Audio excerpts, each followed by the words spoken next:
So I'm going to be working with a middle part. And then just along the hairline, we're going to take a 1/4 inch section down. And within that section, we're going to take a baby light. This is going to help provide more softness for when she pulls her hair back off her face. Now, when I go to apply my lightener, I'm going to apply it first about 1 inch away from her scalp so that I can go in and vertically feather the lightener up closer to her scalp, giving a softer blended effect. Then I'm going to go in and thoroughly saturate her midshaft and ends, providing maximum lift. Now, when I go to fold my foil, I'm first going to fold about 1 inch away from her scalp so that we don't disturb the blended technique that we just painted in.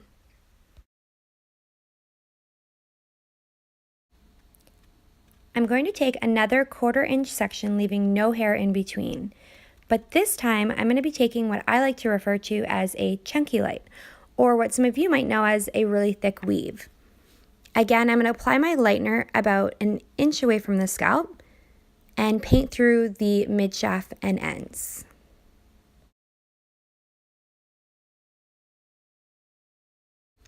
Now, I used to go right in with my blur brush to help move that lightener up higher, closer to her scalp.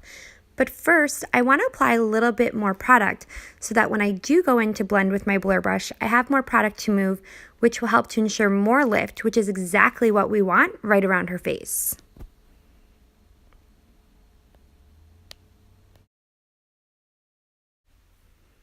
Now for my last section, I'm going to be taking another 1/4 inch section down, again leaving no hair in between.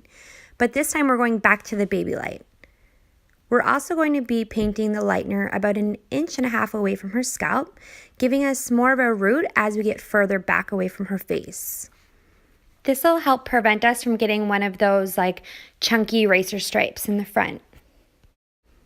Again, we're going to go in and apply more product, whereas if we were to just go in with our blur brush, sometimes we can end up with a warmer result closer to her scalp because it was less saturated, therefore not providing us as much lift. So by adding the extra product, it ensures maximum lift to give us the brightness around the face that we're looking for. Remember all those ends that we kept tucking aside? Well, now we're going to go in and paint the midshaft and ends to help give us more lightness around the face. And then again, we're going to apply a little bit more product and soften the line by using our blur brush to give us that beautiful blended effect.